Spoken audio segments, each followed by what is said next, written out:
Super Saturday has come to a close at LIV Golf Indianapolis, and it did not disappoint.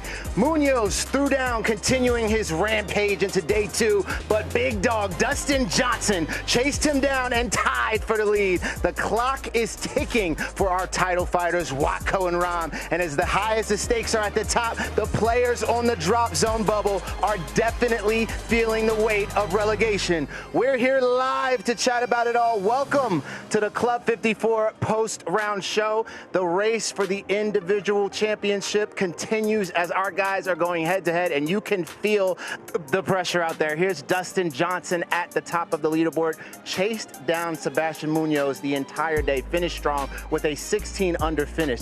David Puig, 12-under finish, an amazing day for him. As you head down, you see Thomas Pieters, who had an incredible day. I got a feeling we're going to talk to him. Matter of fact, let's talk to him right now. Joining us on the post-round show, Dom Boulay, also known as the Dominator from our Four Aces, Thomas Pieters. You didn't like that nickname for Dom? Welcome to the show, my friend. How you feeling? Thank you. I'm feeling good. Well, we were going to talk about your day together, but it's much better to hear from you personally. Sure. The fans are watching, so how was it out there today? It was great. I played good, just like yesterday. Hopefully we get to watch that first tee shot. I was trying to hit a big cut with a 3-wood, and that's what came out, straight out of bounds. So I felt P. Reed was judging me straight out of the gate. Luckily, I finished well. 6 out of 7 to finish. Very happy with that. That's not bad, is it? No, that's good.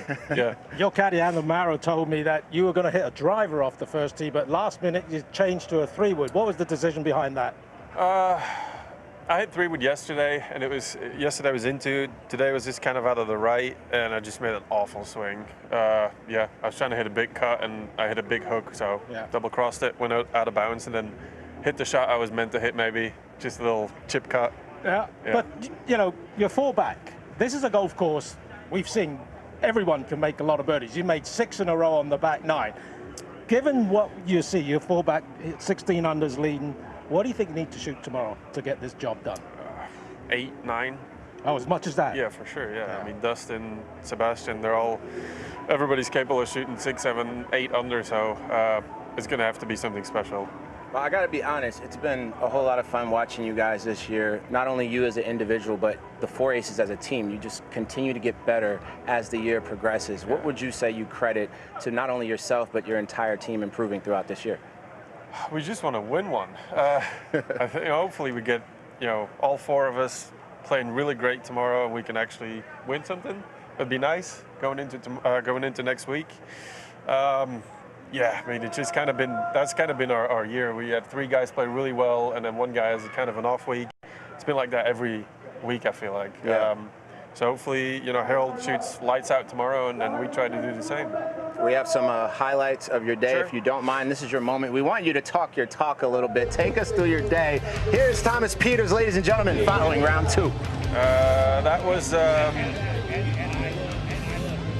12. What was that? 12. Yeah, it's your second on 12 here. Sorry, guys. It's a good shot. And that's at that moment, I'm still 1 over. Even the 4-footers are tough. That was a really good 6-iron.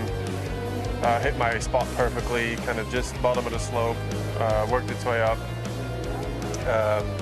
Yeah, again, it's like 6, 7-footers when you're making pars and the guys are making birdies. You have to make these putts. Actually, you hit a brilliant second shot out of the bunker on team too to find the green from there. Yeah, I did, because I'm usually really bad out of fairway bunkers. Luckily, there's no lip on it. No. Because usually I hear like straight in the lip. So yeah, and then I just started making putts, which was lovely. Yeah, that's it. Yeah, but talk about making putts. So, Thomas, you're actually going to be facing off tomorrow. DJ's playing well, P. Reed's playing well, you're obviously playing well as well. What do you think? You might be in a situation tomorrow where you're playing against your teammates for the win. Oh, How do you feel about that? Does that motivate you more? That's fine. P. Reed and I had a bet. Whoever shot the lowest round got a free dinner tonight, and he made that 20-footer to, I guess we're splitting dinner tonight. No, I want to beat the crap out of them. Yeah, absolutely. but yeah, I'd love to beat Justin tomorrow.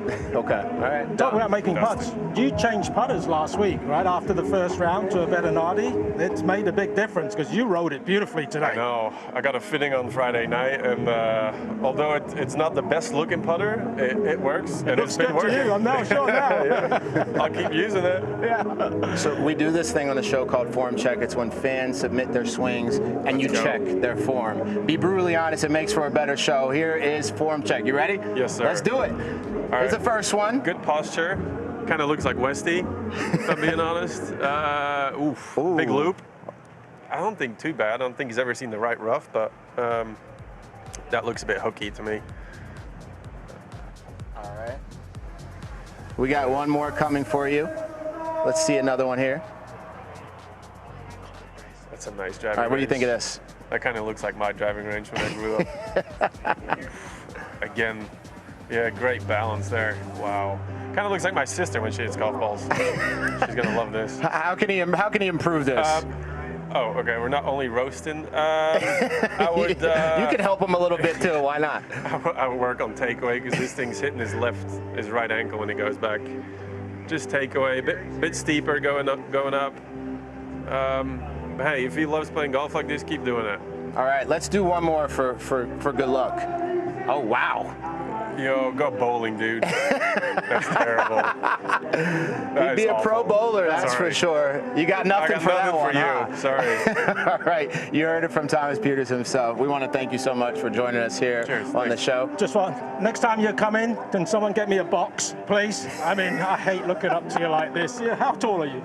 6'4". 6'4". You feel like 6'7" I got or 8 spikes to me. on. Oh, well, sorry. that's true. We can work something out for you, Dom. Don't worry, all right? It's not his fault. No, Thomas, thank you so much for joining us. Good luck tomorrow, my friend. Stay with us here on the Club 54 post-round show. We're going to talk more about the competition and even the team championship next week. Here is the leaderboard following round 2 here at LIV Golf Indianapolis. Dustin Johnson, Sebastian Munoz tied neck to neck with a 16-under finish. Sebastian led the entire day, and the lead started off with 6 at the start of his first 7 holes. You gotta love that, but Dustin Johnson fought hard to land himself at the top of that leaderboard. Let's take a look at the team leaderboard. Teams are battling it out as well. As we know, Torquay GC is on fire, leading the way with the 39-under score. 4 aces right behind them, trailing behind Crushers GC in 3rd place. We're going to talk more about the team competition. It should be very interesting. We got to talk about our day today. Joining us is your favorite LIV Golf analyst, my best friend forever, Mr. Jerry Faltz. Want Dom to get on the box again, yeah. Dom, you should have never said that on the show. Now you're going to get it all day long. Especially tall, isn't he? How about Sebastian Munoz after his day today? At 59 yesterday, he's still looking good today. Dustin Johnson, however, did apply pressure on him and catch him, by the way. But still, we can't count out how amazing Sebastian looked out there today. He did for 8 holes. Absolutely. He staked it to 3 feet at 9, and at 9 he missed a 3-footer to go to 19 under par. He now sits at 16 under par. We said at the time, if he doesn't win this event, he'll look back at that putt at the changing of the tide. You know, the moment snapped out of the zone, so to speak. We didn't expect it because it was on autopilot, hitting every shot exactly how he wanted, making the putts. And then it did turn out to be, it was a grind the rest of the way. Well, Pat was saying out there that, you know, we followed him in Riyadh on that last day, and that putter on the back 9 there on the final day when he was in contention, it looked like a snake in his hand. Is that what it looked like on that final few holes for him? The shots weren't going straight where he was aiming like they had been for 27 holes. And then, I mean, inexplicably, he hits one out of bounds, left at 18 with the driver. The provisional goes right up there next to it. It was 2 different people. Now, he looked a little nervy and rattled through 9, 10, 11, well, not 9, 10, 11, 12, 13. And then he saw that calmness in his eyes again, to where he kind of got over that. And then a couple inexplicable swings coming in. Well, we have some highlights from Sebastian Munoz in his day today. Let's take a look at everything that went down for him in round 2. Here's Sebastian Munoz. Well, remarkably, he broke the record, the consecutive birdie records yesterday at 8.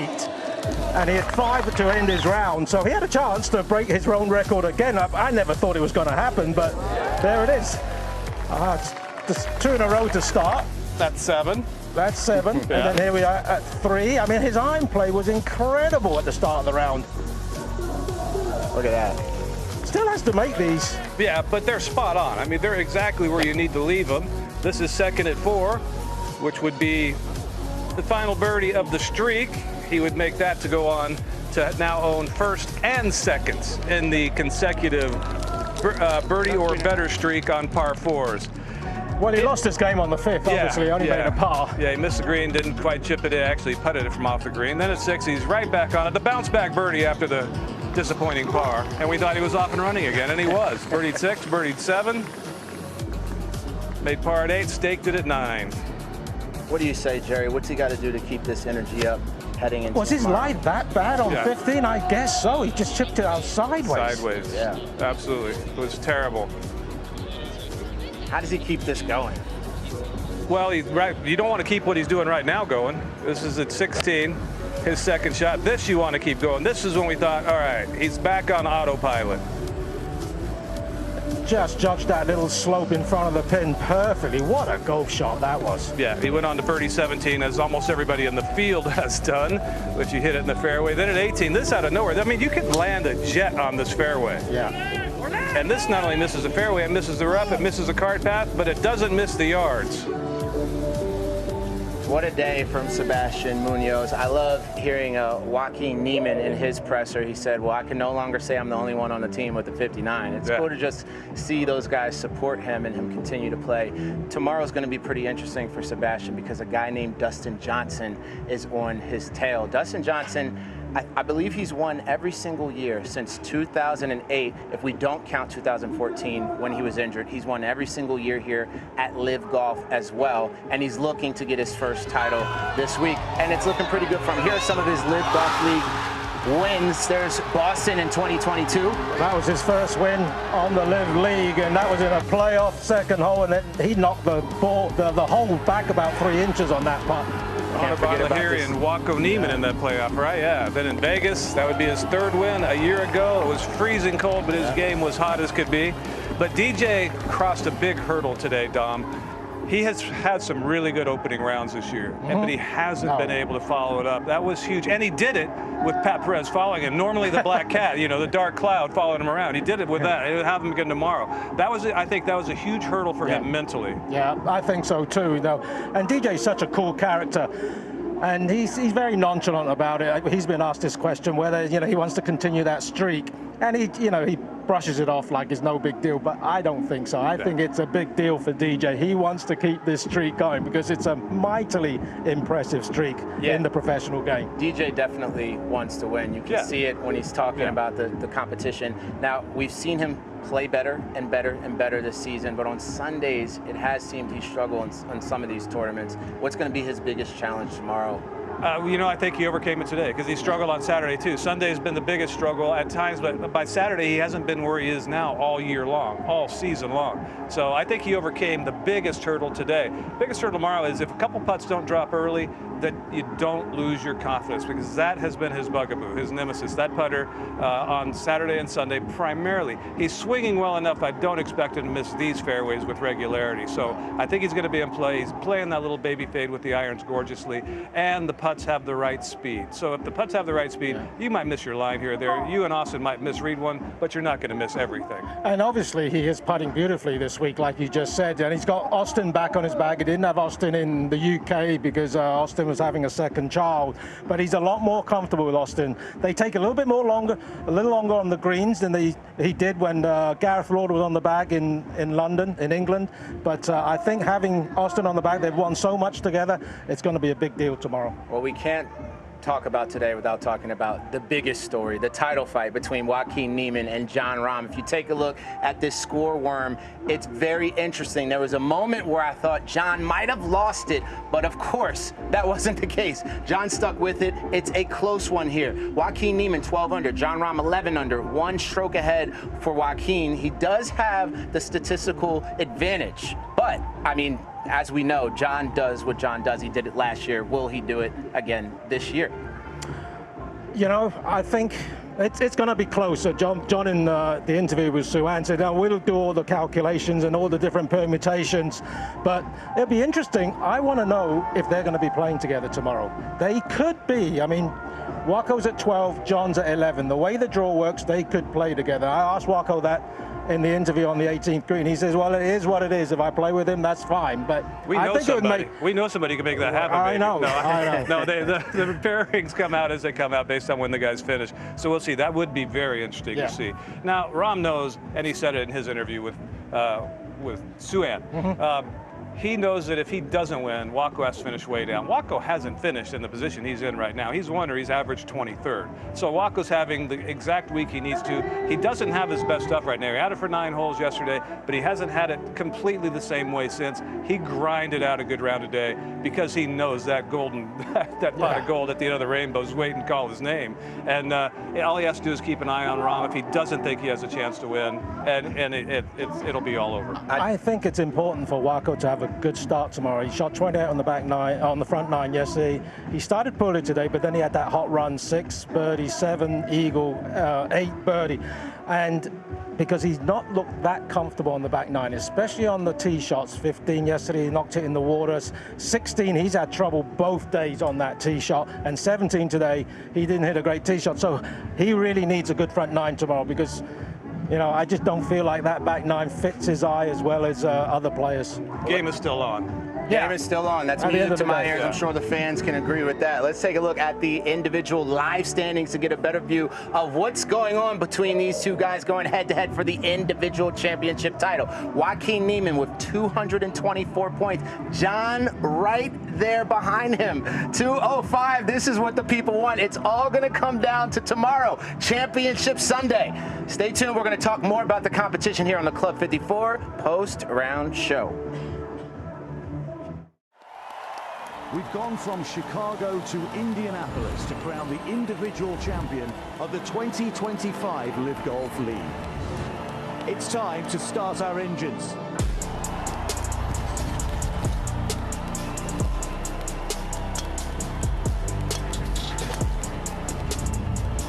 Incredible swing of the golf club once again for Sebastian Munoz. He has been simply magnificent.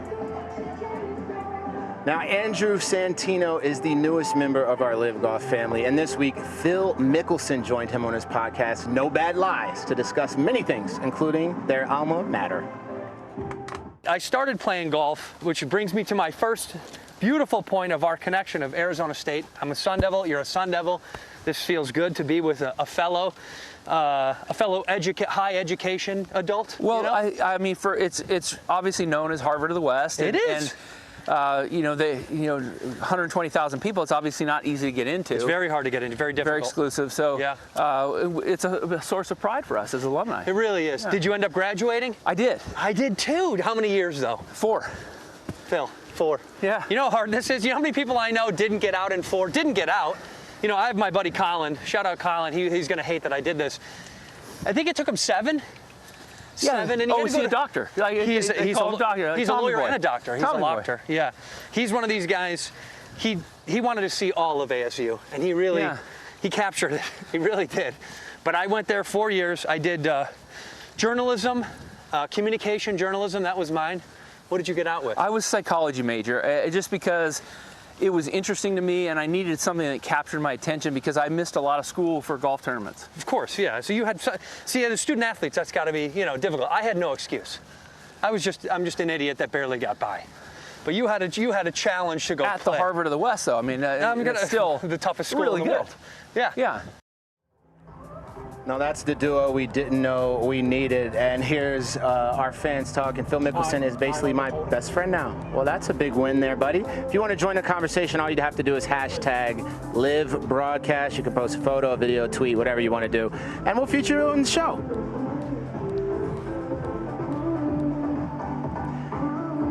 And there's the beautiful shot of Chatham Hills. We have Jerry Foltz joining us. Before he gets out of here, I must ask, what are your final thoughts, Jerry? Final thoughts are tomorrow. All the stories that are going to be out there. and how difficult it is to be able to present them, because we have what could be a very close race for the individual title. That is the grand prize in LIV Golf. That's the big story. We have the relegation story. That's a huge story. As of right now, only Andy Ogletree is moving out, and Lee Westwood moves into the drop zone. So Andy Ogletree has played his way safe. Ian Poulter had to put on his last hole. He would have moved in by 2/100ths of a point, and it lipped out, and he's now still in the drop zone. That's going to be really compelling. And then, of course, the individual title. Which Sebastian Munoz shows up tomorrow? And that's going to be really compelling for me. Now, we've had our talent picks, Jerry, where we all choose who we think is going to win, both individual and team. You chose, I believe, John Rahm and the four aces. I'm going to ask you now, on the spot, are you sticking with those two picks as we head into tomorrow? Ooh, I'm sticking with the four aces, most definitely. I like. You can't bet against John Rahm. Jerry. I can't bet against John Rahm because he's that talented of a player. The guy can do anything, and he could beat me to a living pulp if I did. So I'm going to just let it at that. All right, I'll let you get that one off. Thank you for joining us as always, thanks. Jerry. Love you, but you got to go. I'm now out. we're going to toss it over to the one and only Rachel Drummond. Earlier this week, she had some time with Louis Oosthuizen. Let's take a look at how it went down. I have the great pleasure of being joined by Louis Oosthuizen on the range, our first time ever that we've done this. So are you excited, Louis? Very. Now we've got to first talk up about the team win last week. Can you tell us how proud you are of everyone and what that was like winning again? Yeah, it was a long time, 31 weeks since Tulsa won, and Dean to do that, individually and then the team to win is always a very special thing. But yeah, I'm very, very chuffed and proud of the boys. And just in time for your South African event next year, can you tell us a little bit of what we can expect? Lots of people. We're a big sporting nation, and you'll have good crowds, and I think they're going to be obviously rooting for us big time, but it'll be a beautiful event, and you're going to enjoy beautiful South Africa. It's going to be sold out now after that speech, Louis. Now, we've got to talk about statistics, and I've got a great one found by my team, that from 200 yards and out, you've been top 10 in the world for the last 15 years. I just wanted to say that. Doesn't feel that way at the moment. What do you think when I say that to you? Oh, I don't. That doesn't feel that way at the moment. I'm obviously working on a few things, but yeah, I normally would try and always work on consistency. But yeah, I don't know that. So. There you go. I'm giving you the positive Thank vibes. you. So I'd great. like you to hit some. We've got a target at 200, and you spoke about consistency. Can you tell us what you do technically to help? Yeah, hit it out the middle. No, How do you do that? no. My biggest. I've never someone that hits a golf ball hard, especially with irons. It's more a controlled swing than a full swing. If it's windy, if it's downwind, and I want to push a little bit more out of the club, it's fine to do that. But normally, I would. I think my biggest advantage always was that I can keep my rhythm and swing speed the same, and that way the ball striking is the same. And biggest thing is getting the consistency of the number. Can we see you hit one? Yeah, sure. I know you've been looking forward to this. Yeah, no, I'm very nervous now. I asked Louis what he hits 200, and he said a driver at the moment. Yeah, at the moment it does feel like I'm hitting a driver, but it's just try and make contact. Beautiful. Now, I always found tempo actually something and it would change quite a lot between events. So how did you, enable that consistency through tempo? Like, what do you think about? I think it's all on like rhythm and what you really work on and practicing. I always had a go-to shot, which would be feels like a three-quarter swing to me, and that sort of always got my body and arms and everything working together. And then from there you can build up. So I think it's all about getting to the tournament, doing the same thing the whole time, your routine and everything, and nothing, don't really change the whole time. That was sort of my big success always, just keeping everything very simple. Can I see a three-quarter one? Sure. I'm giving you all the good vibes now. Yeah, no, I'm going to take you back to the basics. I'll grip it a little bit down on a three-quarter one.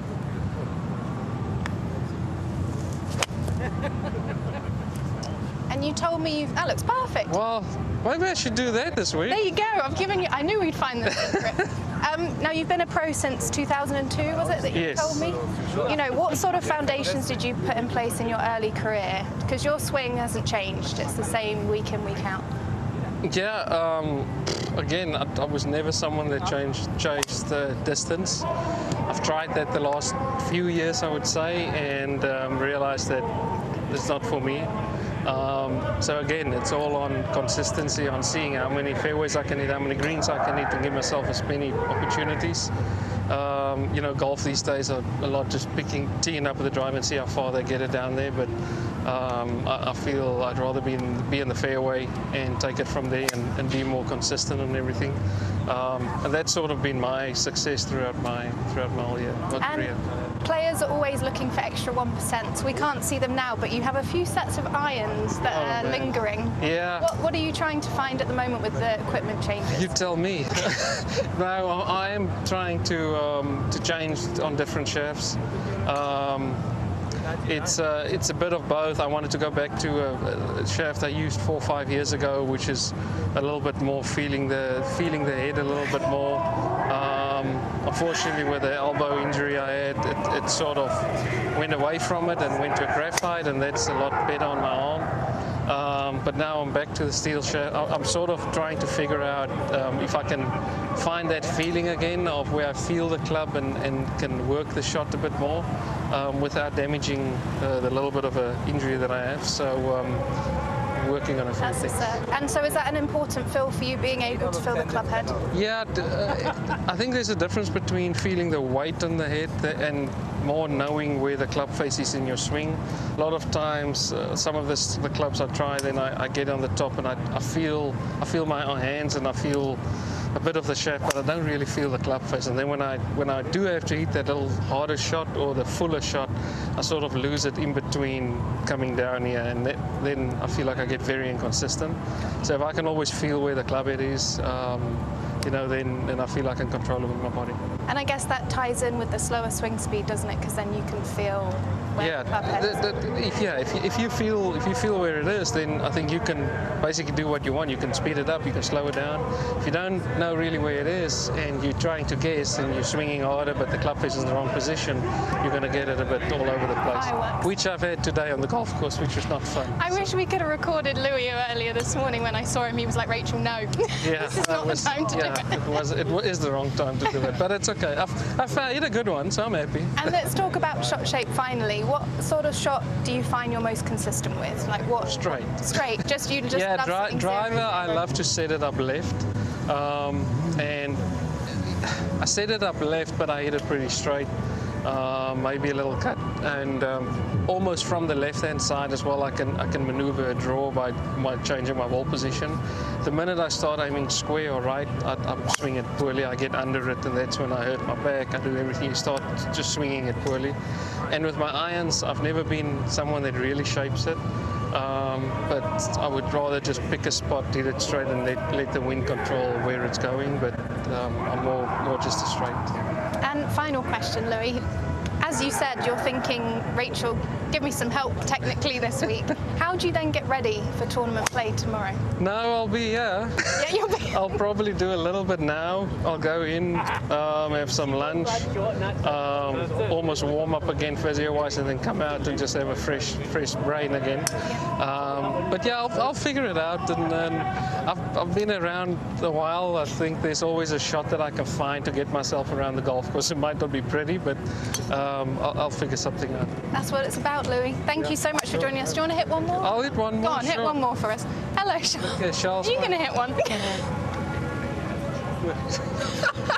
What did he say? It was in Afrikaans. He just said he got it 188 ball speed. That's well just done, wrong. Charles. But now I'm injured. No. Now he's injured. Perfect. Go on, Louis. Show him 188, which you can't do with it. Oh.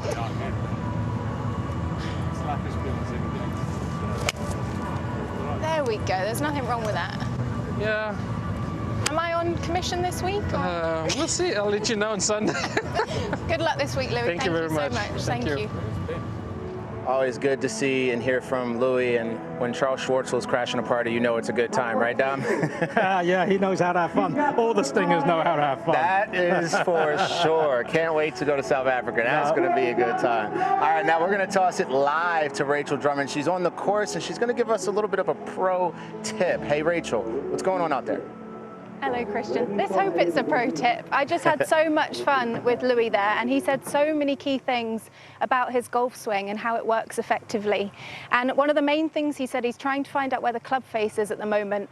And this is something that Munoz does so well. So I'm going to go into some B-roll now, showing you how Sebastian has swung it this week. So first up, we're going to see the driver.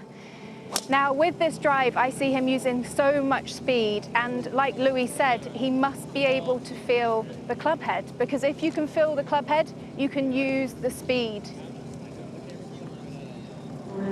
And then we're going to have a look at one of his iron shots into one. I was actually there yesterday. It's a wedge, and this in the freeze shows directly how much he's got control of his club face. So when it goes to position one, the club face matches the spine angle. At the top of the backswing, the club head matches the lead wrist. As he starts moving down, club at waist height, again, it's matching his spine angle. That's how you know it's square. And then from there, he can just turn. Now in golf, there's a few different kind of releases. You see the one that Munoz has got there, where it's very square to a spine angle and he can just turn, or quite an old school feel is more of an open club face and then a more aggressive release into the golf ball. Probably a lot more of a feel player like your Louis. He's going to not have a stronger club face and release it more through impact. Now, I'm going to go through something just to help everyone at home and also give understanding of how to get that club face square on the way back and why we see it so important with these pro golfers. So, number one, when you're standing tall, and I put the club head at waist height here, do you see how the leading edge here matches my spine angle? Now, as I go into posture, we want it to follow that club head. That's how we know it's square. So what we saw in the slow-mo of Munoz's, I'm getting square to target, what we saw in the slow-mo of Munoz's swing is as he takes the club head back, it matches his spine angle. At the top, then also back to here, and then through to impact. So let's hit one now for you, and I'm going to try and hit those positions. And when, I'm getting a round of applause from one of the houses, and when you've got that square club face, you can move aggressively through the shot. Let's see if we've got a slow-mo so we can see if I've effectively done that. So set up, club face matching the spine. As I move back to what we call P2, club face matching the spine angle. That is so important. We don't see the club face rolling open or staying too shut.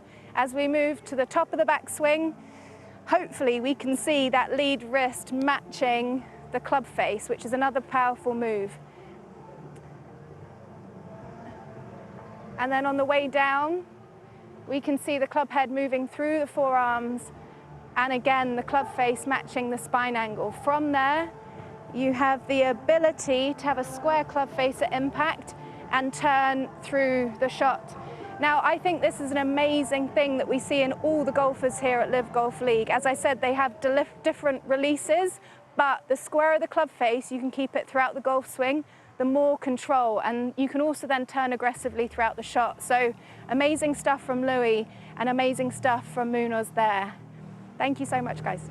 And amazing stuff from you, Rachel. Thank you. I wish I could swing it like Rachel. What a beautiful golf swing she's got. Well, we got more to come here on the Club 54 post-round show. We're going to talk about the relegation zone and the guys fighting to get out of there. But first, make sure you guys join the conversation. If you want to see yourself on our show, all you got to do is hashtag Live Broadcast. You might see yourself making a little cameo on the show. The fans, we're going bananas today. They love Live Golf Indy. As you can see, people are posting selfies and all that good stuff. Dom, I'm just waiting to see your picture up here. You're going to have to wait a long time. I've noticed. I've noticed.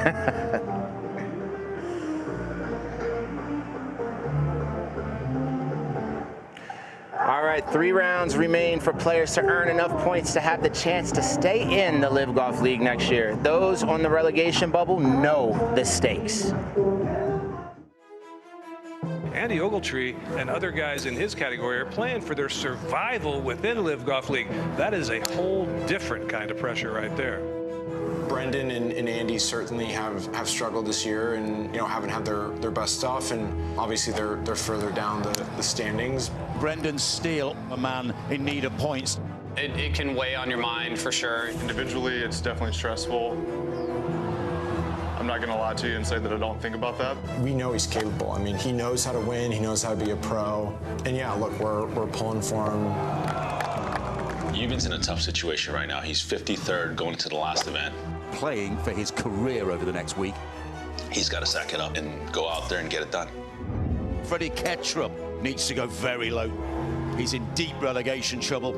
That's probably the hardest part about golf. It's a game played between your ears. Now he's with his back against the wall, just looking forward and trying to shoot the 3 lowest scores. Otherwise, he's out of the league. Mito Pereira, he needs something special in Indianapolis. The situation with Mito, he has to get out of that relegation zone, but I feel like he's handling really well. The way he's playing, I know he can win. Our 3 co-captains that are, icons of the sport, have been for decades, are all in and around those relegation spots. There's a lot of improvements that can be made and hopefully will be made here this week. The fight to escape the drop zone continues, and the pressure is at an all-time high. To talk more about the relegation zone, we have Dom Boulay. Stay with us on the Club 54 Post-Round Show.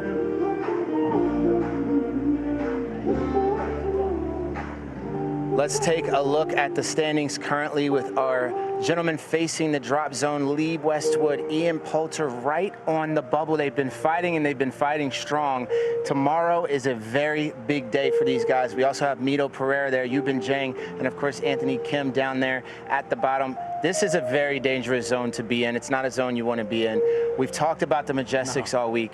It's a pressure week for them, especially Captain Ian Poulter. Lee Westwood has kind of been back and forth, but Ian, he's been in the drop zone for quite some time now, and that's tough. That's just a tough position to be in. Dom, thoughts on the Majestics? Let's start with them. What do you do at this point? What's the next step?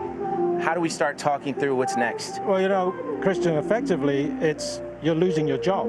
Imagine you and I saying, well, you're fired next year. That's how much this means, and it means a lot. These guys have been playing competitive golf, in the case of Westwood and Poulter, for 25, 30 years, and all of a sudden you say to them, you may not have any place to play next year. That's massive for them. It's very impressive what Poulter is doing, what Stenson's doing especially. I mean, to do what Henrik Stenson's doing this week, to get in the position, not just to win the tournament, but to get himself out of the relegation zone, it is massive. It's experience. Henrik Stenson's an Open champion. He's a Ryder Cup legend, just like Ian Poulter, and you can just tell they are using every ounce of the experience they've gathered over the last 25, 30 years to get themselves in the position to get out of the relegation zone. Yeah, we're talking about 2 legends here who's done so much for the game of golf. They've done so much for LIV Golf. They've done so much for the Majestics, so much innovation from the videos, all of the things they're doing off the course as well. So it's really tough to see these guys in this position. The question now is, what happens next? Is there a way they can play their way back into the league? Is that even an option for guys like this at this point in their career? They're 48, 49 years old, Stenson and Poulter. I mean, Lee Westwood's 52. They're not going to go and grind on the Asian Tour and try and win their card back on the International Series. I just don't see that as an option. They're not going to travel across the other side of the world to do that. So I don't know really what they will do. Maybe they'll have options to play somewhere else, but hey, they're captains of their team. They're invested in this team. Maybe they'll take another role and become, general managers and come out here and support whatever team they put together next year. But hopefully that's not the case. They can all put in a good round tomorrow and get themselves out of the relegation zone, and perhaps they'll all be back here next year. I hope to see that happen for sure. And speaking of legends of the game, how about Phil Mickelson's High Flyers? Similar situation. Phil might have to make some difficult decisions. And they are difficult decisions, because Phil is great friends with Brendan Steele. And don't forget, Brendan Steele won the tournament here last year. He won in Adelaide a year and a half ago, and now he's facing relegation. This is so cutthroat on the LIV Golf League, because on every other tour, if you win, you've got an exemption for 2, sometimes 3 years. You don't get that here. So you have to bring your game at the start of the year, every single year, and it's difficult. And Brendan Steele, he's an incredible player, 3-time PGA Tour winner. He's won out here, and yet tomorrow is a massive day for the Californian. Personal opinion, Dom, what are you expecting to see from these guys tomorrow? Are you expecting an incredible performance from Ian, from Lee, from Brendan Steele? I'm expecting that some of them will, and maybe not all of them. You know, I don't know who's going to be the one who comes out and who's going to be the one who doesn't quite make it through out of the relegation zone. But unfortunately, one of those guys will be relegated tomorrow. Well, one thing's for sure, Dom. You were out there on the course today. You see how tough it is. I actually went out there today for myself. I wanted to see the action myself. I wanted to be like Dom a little bit. So the fans definitely impressed me. Take a look at this. We're in the crowd as we speak. Are you guys excited or what, man? Yeah! It's a crazy crowd out here. Ground tickets are sold out. It's pretty cool. This is just one hole. I mean, look at this. Crowd massive. You have the crowd pouring in. You also have families standing on their balconies. I love everyone's coming here to Indy, to my city. Who are you guys rooting for? John Rahm. John Rahm, Bryson? See you guys. I definitely got a little sidetracked. I'm not going to lie. How many autographs did you have to sign out there, Kristen? Come on, tell us the truth. I didn't have to sign any, but I'll tell you what, everyone was more worried about Bryson DeChambeau and John Rahm. Those guys bring a crowd, that's for sure. But it's a lot of fun out of there. Let's talk a little bit about Indy. Let's talk a little bit about this course. I mean, I've been having a blast here, but Dom, I would love to hear from your perspective about this course, how the guys are talking about it, what you're hearing behind the scenes. And I think we just announced today that we're coming back. We are coming back next year. You know, I love this golf course because I love Pete Dye courses one. This was his last design. Pete Dye's designed so many great courses around the world. I've only played probably 10 or 12 of them, but they're all fantastic to play. Very difficult off the tee, except this one. This is an atypical Pete Dye course. Usually you see railway ties everywhere like you do at CPC Sawgrass, but not this course. And it's very generous off the tee. And, you know, the greens are not undulating. It's a gettable golf course. Yeah. Let's be honest about it. The fairways are wide, and we're seeing scores to reflect how gettable it is. It definitely seems like it evens the playing field out here. You can see how that reflects in the scores, which makes Championship Sunday even more excited as we head to there tomorrow. It's going to be a lot of fun to see that. Well, you just heard excuse me. You just heard Thomas Pieters. He's 4 back. And he needs to shoot 8, 9 under par, he thinks, tomorrow. I need some water. Yeah, but let's get you some water, Tom. Stay with us.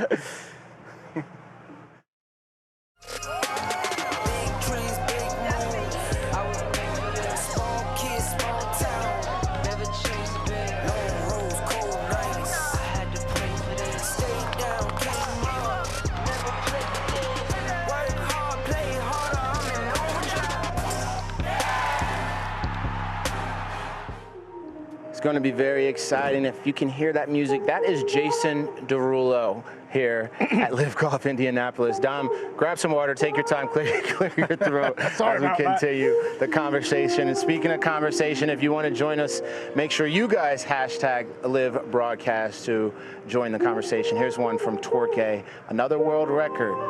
17 birdies in an 18-hole stretch. I mean, unbelievable. I don't know what Sebastian ate yesterday morning, but I want to know because my goodness. And here's Ian Poulter, who just made a birdie at LIV Golf Indianapolis. It has been directly put his fellow Majestics co-captain Lee Westwood into the drop zone. This is just a tough situation to be in. You're playing against your teammate trying to escape relegation, and at the same time, you know, playing against a teammate putting him in relegation. Here's another one. Munoz has birdied 17 of his last 18 holes. I've never seen a run like this. Have you, Dom? No.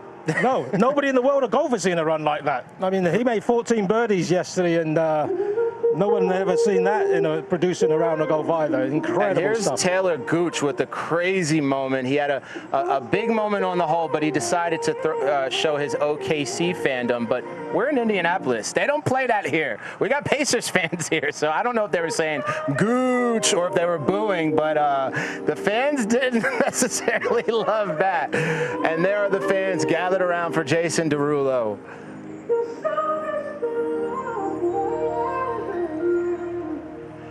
All right, Dom, other than your huge fandom of Jason Derulo, do you have any other things you want to share with the fans before we get out here? Anything top of mind as we head into Championship Sunday, Dom? You know what? If you've got tickets tomorrow, please come out. Even if you haven't, you may be able to get in. I don't know, because it's everything to play for. This is our 13th event. The individual title is being decided tomorrow. It's the relegation, which I think is even more compelling. It's the guy's living. It's the guy's culmination of his excellence for the year. It's going to be brilliant. Very quick, Dom. Jerry refuses to answer this question. Who are you going with tomorrow? Who's got it? Who's getting it done? Waco or John? I'm going with Waco. You're going with Waco. There you have it. Thank you for watching the Club 54 post-round show. We'll see you tomorrow in the main show and our pre as well. Until then, I got one word for you. Peace.